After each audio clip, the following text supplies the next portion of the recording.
दोस्तों, इमरान खान ने हुकूमत को चैलेंज किया है कि वो 3 हफ्तों के दौरान पीटीआई के जितने लोग तोड़ना चाहते हैं तोड़ लें, फिर इलेक्शन करवा लें और अवाम का फैसला देख लें। उनका कहना था कि जब हुकूमत समझे कि पीटीआई इलेक्शन की काबिल नहीं रही तब इलेक्शन करवा लेना। और साथ ही उनका ये भी कहना था कि मुल्क में ये कौन सा कानून है कि जो पहले दहशतगर्द करार दिया गया, अगर वो शख्स पीटीआई छोड़ने की प्रेस कॉन्फ्रेंस कर दे तो इसका सब कुछ माफ हो जाएगा। मगर दोस्तों, परवेज इलाही का कहना है कि कोई प्रेस कॉन्फ्रेंस नहीं करूंगा, पीटीआई में ही रहूंगा। लाहौर में अदालत में पेशी का मौका पर साबिक वजीर आला पंजाब ने मीडिया नुमाइंदों से गैर रस्मी गुफ्तगू हुई। चौधरी परवेज इलाही ने कहा कि मैं बेगुनाह हूं और पाक फौज का हामी हूं, मैं कोई प्रेस कॉन्फ्रेंस नहीं करूंगा, पीटीआई में हूं और पीटीआई में ही रहूंगा। उन्होंने कहा कि पीटीआई कारकुनान के लिए पैगाम है कि वो तगड़े रहें, घबराना नहीं है। पीटीआई सदर का कहना है कि सारे फसाद की जड़ मोहसिन नकवी है, मैंने किसी के खिलाफ कोई सियासी मुकदमा नहीं बनाया, मुझ पर यह जुल्म मोहसिन नकवी ने करवाया है, ये बुरा कर रहे हैं और बुरा ही भुगतेंगे। वाज़ेह रहे कि परवेज इलाही को कल एंटी करप्शन ने लाहौर से गिरफ्तार किया था। परवेज इलाही के खिलाफ एंटी करप्शन में सरकारी ठेकों में कमीशन लेने के इल्जामात पर मुकदमा दर्ज है। उनके खिलाफ लाहौर के थाने में कार्य सरकार में मुदाखलत और पुलिस पर तशद्दुद का मुकदमा भी दर्ज है। दोस्तों, इसमें कोई शक नहीं कि हर एक का ये बुनियादी हक है कि वो अपनी आजाद मर्जी से किसी भी जमात को ज्वाइन करे या फिर छोड़े, और यही जमहूरियत का हुस्न भी है। मगर इमरान खान की ये बात सुनकर तो लगता है कि जमहूरियत के हुस्न को मेकअप करके पेश किया जा रहा है। ये कोई कुदरती हुस्न नहीं है। इमरान खान को इन सियासतदानों के जाने का गम तो होगा, मगर लगता है कि कोई पछतावा नहीं, क्योंकि जब उनको तहरीक इंसाफ के बानियों के जाने का भी गम नहीं हुआ तो इनमें से अक्सरियत तो वैसे भी आने जाने वालों की थी जो हमारे मुल्क के ब्रांडेड सियासतदान हैं, जिनका आजादी ही ब्रांड है। वो जब चाहते हैं अपनी जमातें बदलते रहते हैं। इनकी असल पहचान उनका ब्रांड ही है। उनकी कंपनी का जहां मुआहदा हो जाए वो वहीं अपने ब्रांड की मशहूरी के लिए पहुंच जाएंगे। उनकी कंपनी का नाम ही काफी है और शायद इसलिए बकौल इमरान खान उनकी प्रेस कॉन्फ्रेंस इन पर इल्जामात भी धो देती है। दोस्तों, एक और बड़ी खबर यह है कि साबिक वजीर आला पंजाब और पीटीआई के रहनुमा उस्मान बुज़दार ने सियासत से दस्तबरदारी का ऐलान कर दिया है। साबिक वजीर आला उस्मान बुज़दार ने कोयटा में प्रेस कॉन्फ्रेंस करते हुए 9 मई के वाकये की मजम्मत। उस्मान बुज़दार ने कहा कि वो फौज के साथ खड़े हैं और आइंदा भी खड़े रहेंगे। साबिक वजीर आला का कहना था कि 14 माह से मुख्तलिफ अदालतों में मुकदमात का सामना कर रहा हूँ। दोस्तों, वाज़ेह रहे कि उस्मान बुज़दार पीटीआई के दौरे हुकूमत में 3 साल से जायद अरसे तक वजीर आला रहे और पीटीआई में अक्सर उनकी कारकर्दगी से मुतालिक इख्लाफात की खबरें सामने आती रहती हैं, मगर चेयरमैन पीटीआई उन्हें वसीम अकरम ट्रस्ट करार देते रहे। ताहम इमरान खान ने अपनी हुकूमत के आखिरी अयाम में उस्मान बुज़दार को वजारत आला से हटाकर परवेज इलाही को पंजाब का वजीर आला मुकर्रर किया था। दोस्तों, दूसरी जानब मुस्लिम नून के रहनुमा कैप्टन सफदर ने कहा कि हमारी हुकूमत नहीं, पीडीएम की हुकूमत है। लाहौर के जिला कचहरी में गुफ्तगू करते हुए कैप्टन सफदर ने कहा कि अलमिया ये है कि मैं 6 साल से केस भुगत रहा हूँ। हम पूरा 1 साल नैब की अदालत में पेश होते रहे, गलत केस बनाने वालों के खिलाफ भी केस बनना चाहिए और झूठे मुकदमात बनाने का सिलसिला खत्म होना चाहिए। मैं बगावत का मुकदमा भी भुगत रहा हूँ। उन्होंने कहा कि मुझसे हर दफा सवाल होता है कि मियाँ साहब कब आएंगे, ये हुकूमत हमारी नहीं, पीडीएम की हुकूमत है। नवाज शरीफ साहब इंसाफ पर यकीन रखते हैं। 9 मई से मुतालिक सवाल के जवाब में उनका कहना था कि जो काम भारत नहीं कर सका वो इमरान खान ने अपने एजेंडों से करवाया। दोस्तों, पीडीएम और उनके इत्तेहादियों को हुकूमत तो मिल गई, उन्होंने इसकी भारी कीमत भी अदा की है, मगर अब तहरीक इंसाफ की सियासी गलतियों से इनको हालात के बेहतर होने की उम्मीद लगी थी। मगर जो सिलसिला चल रहा है इससे एक बार फिर हुकूमती जमातों के लिए मसला खड़ा हो सकता है। पाकिस्तान की सियासी और पार्लिमानी तारीख में जब भी किसी सियासी जमात को दीवार से लगाया गया, कुछ अरसा बाद वो जमात इसी तेजी के साथ दोबारा उभर कर सामने आई, जिसकी रोशनी में उनको सख्त मेहनत तलब मैनेज करना पड़ेगा, क्योंकि पाकिस्तान की तारीख और आग जो मंजरनामा पेश करते हैं इनमें तो पीपल्स पार्टी को 10 साल तवील दौर खत्म ना कर सकी। इस तरह एमक्यूएम के खिलाफ तारीखी ऑपरेशन सबके सामने था, मगर 9 साल मुशर्रफ दौर में एमक्यूएम पूरी ताकत के साथ इक़्तिदार में वापस आई। मुशर्रफ दौर में मुस्लिम लीग नून को दीवार से लगाया गया। लाहौर जैसे शहर में मुस्लिम लीग नून का झंडा उठाने पर पाबंदी थी। दोस्तों, हुकूमत मैनेज जरूर करे, मगर गवर्नेंस के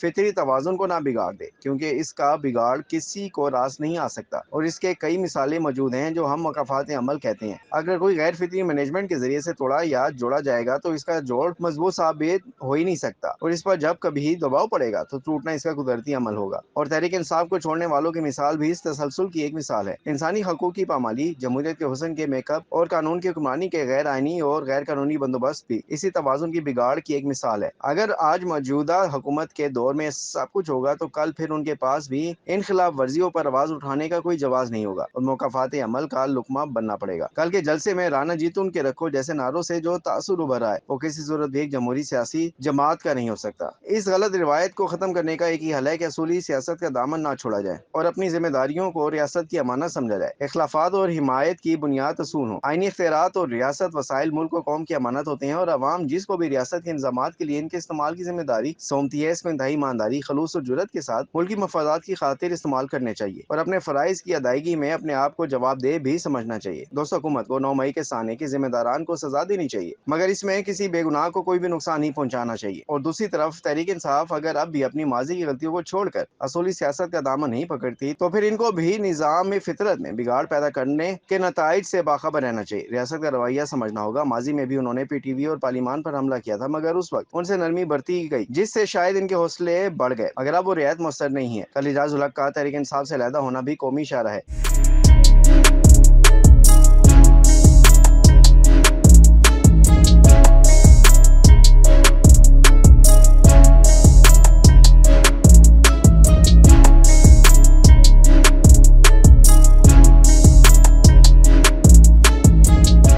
दोस्तों, वजीर दाखिला राना सनाउल्लाह का कहना है कि अगर संजीदा मुज़ाकरात करना चाहते हैं तो वो सिर्फ वजीर आज़म शहबाज शरीफ से ही हो सकते हैं। ट्विटर पैगाम में किसी का नाम नहीं लिखा, ताहम उनका इशारा इमरान खान की तरफ था। वाज़ेह है कि गुज़िश्ता रोज अमरीकी मीडिया को इंटरव्यू में वजीर दाखिला ने कहा था कि अगर इमरान खान संजीदगी से जाहिर करेंगे तो क़यादत मुस्बत जवाब देगी। सबसे पहले इमरान खान वजीर आज़म शहबाज शरीफ से रब्ता करें। इलेक्शन से भागने वालों में से नहीं, अक्टूबर में ही इंतखाबात होंगे। एक सवाल के जवाब में उन्होंने कहा कि अगर अब इमरान खान से मुज़ाकरात किए तो शोधा के लवाहिकीन की जानिब से सख्त रद्द-ए-अमल आएगा, लेकिन उसके बावजूद इमरान खान संजीदा हैं तो शहबाज शरीफ से रब्ता कर सकते हैं। याद रहे कि 9 मई के वाकयात और रहनुमाओं की पीटीआई से अलहदगी के बाद चेयरमैन इमरान खान की तकारीर और इंटरव्यूज में मुज़ाकरात का इशारा दे चुके हैं। इस वक्त मुल्क इंतहाई सियासी उलझनों का शिकार है और ये उलझनें पहले से मुआशी बदहाली के शिकार मुल्क को मजीद मसाइल से दो चार करती जा रही हैं। हर कोई इस वक्त परेशान नजर आ रहा है। किसी को कोई समझ नहीं आ रही कि इन उलझनों को सुलझाने के लिए कहाँ से आगाज किया जाए। कहीं से कोई सिरा नजर नहीं आ रहा और जल्दबाजी में हर कोई इन उलझनों को घुमाने में लगा हुआ है। और याद रहे कि उलझनें घुमाने से नहीं सुलझने वाली। सबको मुज़ाकरात की मेज पर बैठना होगा और ठंडे दिल से मसाइल के हल ढूंढना पड़ेगा।